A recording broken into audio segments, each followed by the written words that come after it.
So it's 11:45 in the morning. I have a flight that leaves at 3 o'clock. I just got a message from one of our clients basically saying that things are broken.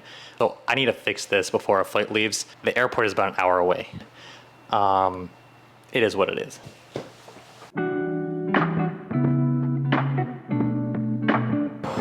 What is going on, guys? Welcome back to a new video. We are still in Houston.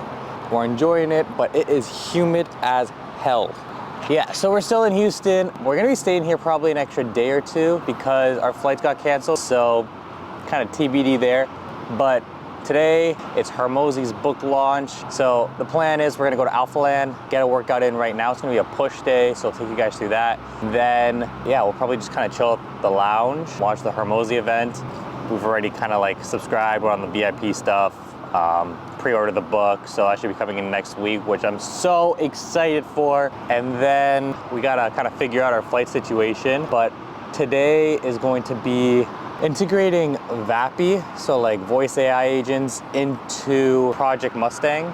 That's gonna be fun. So we'll get that going. And then, yeah, see you guys at Alphaland.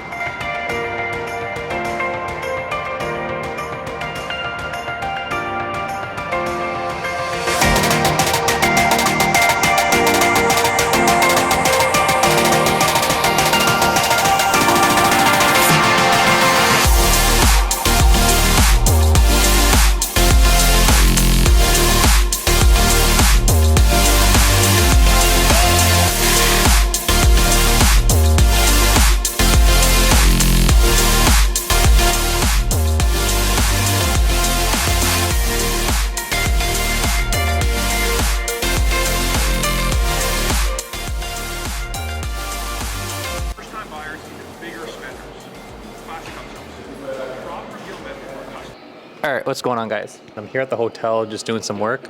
I'm currently talking to my partner about pricing, and here's what we were thinking. And in the comments, let us know what you guys think, because we're still brainstorming on this, but I think we're definitely closer than we ever were. So smaller implementation fees up front, right? But we want to become either like a development or growth partner for the small business. So a lot of small businesses, they're looking for technology, AI to come into their business to help create a competitive advantage for them, or really to create enterprise value. So in order to do that, they want to bring in tech, which is where we come in. So we know the value that we bring in. So we're thinking, in order to maintain a long-term relationship with a client, which is what we want to do, or like a partnership with our clients, we do a smaller implementation fee, right? And then we do like a rev share or something off the product that we know that we can build very well, and we're very confident that the technology that we build, once we bring it to market, and we will help with the development and the operations, we're very confident that the products that we build and we bring to market are going to do very well. So there's the rev share piece. Then there's also the upselling pieces, right? So there's really a couple times during the life cycle of having a client when people charge a client, right? One of them is obviously at activation or immediately, maybe at like the halfway point, and then sometimes, and really majority, this is kind of like towards the end. And the reason why is because, hey, we're losing the client or the project's almost done, and we really want to sell them on something new. And the problem with that is, and I heard this really great example, like if you think of going to a restaurant, you have a really great steak, and then the server comes to you and says, how was your steak? You say, oh, it was really great. And they say, okay, great, I'll get you another one. You're gonna be like, no, I'm full, right? Like your stomach's full. But sometimes what you want to have is dessert, right? So like your stomach, like your dinner stomach is full, but your dessert stomach is empty. And we're kind of taking that same idea and we're bringing it to our business.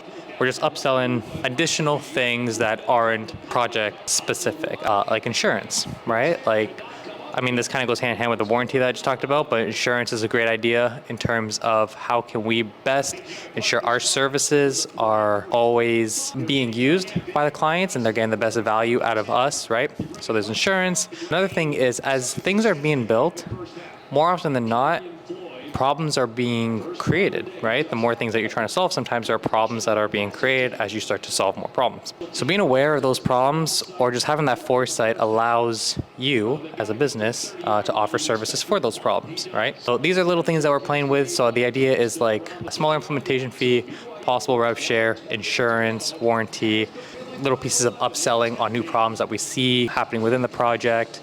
And then this goes kind of hand in hand with what I was talking about in my previous video on building relationships and trust, because once you have that, then it's really easy for you to offer these additional services because they trust you.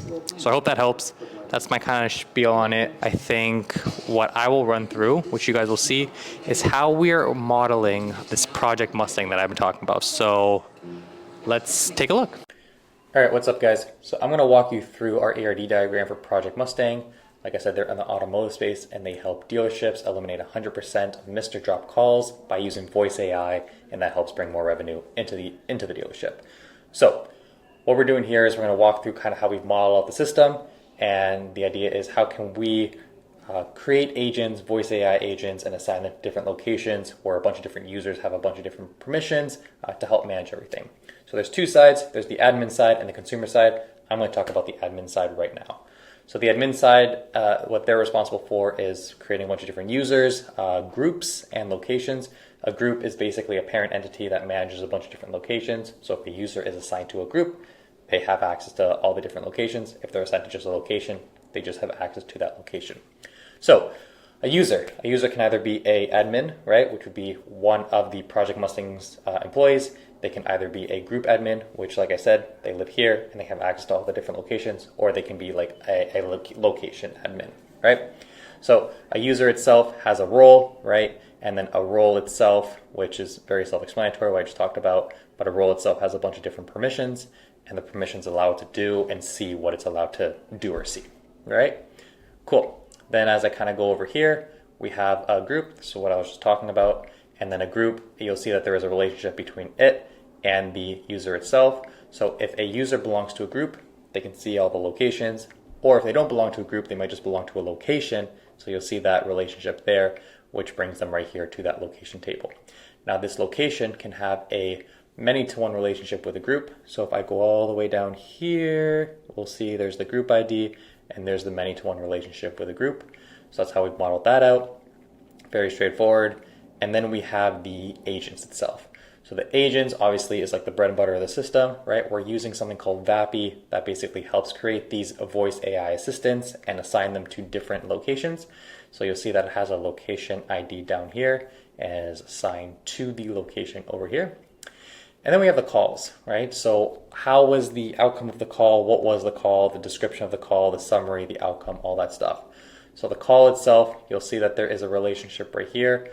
There's a few different relationships as I kind of go down, but a call is assigned to a location. So that way the admin can basically just see the outcome and the results of the calls of a specific location, right? Also see the topics of the call. This makes it really easy for filtering, sorting, faceting, all that fun stuff.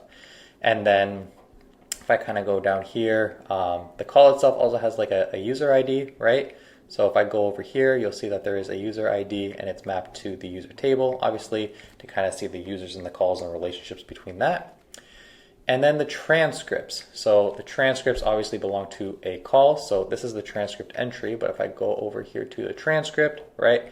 So the transcript has a relationship with the call itself, obviously, and then it also has the transcript entry, which is important because it ties basically the transcript itself with the different summaries, outcomes, results, all that fun stuff.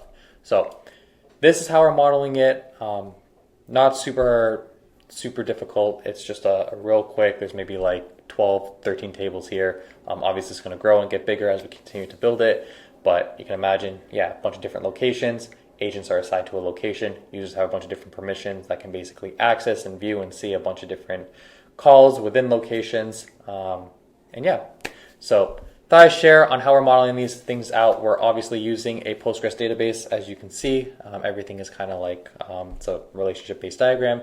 So hope this kind of makes sense and helps you guys as you guys are modeling these out. Always want to keep things as decoupled as possible. Relationships are obviously a great thing. Utilize them. And yeah, let's get back to the video. All right, what's up guys? So it's 11:45 in the morning and we have a flight that leaves at 3 o'clock. We're finally leaving Houston, but I just got a message from one of our clients that's basically saying that things are broken. So I need to fix this before our flight leaves. And the airport is about an hour away. So the plan is we have the Uber already coming to pick us up, get to the airport. It's It's an international flight too, holy smokes. But get to the airport, go through security, get checked in, all that fun stuff, and then hopefully find a place to sit down and get about half an hour to an hour's worth of work, hopefully. Get this thing fixed, pushed to production. And yeah, crazy, I know, half an hour to an hour on the road pushing to production, but it is what it is. So I'll see you guys at the airport.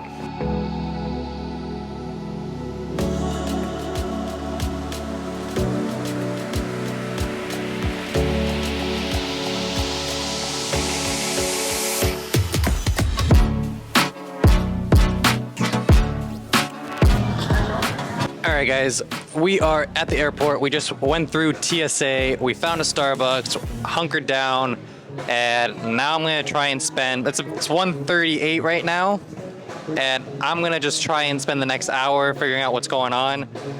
So this client, they live in the legal space, so we'll call them Project Harvey, and basically what they do, what we do for them is they have a bunch of customers that basically fill out an intake form, and then we use AI behind the scenes to generate a bunch of different results and reportings, sources, all that stuff for the customer, and nothing's outputting.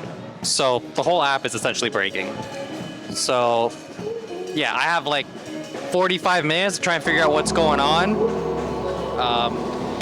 But I have a suspicion. So yeah, stay tuned, see how it goes.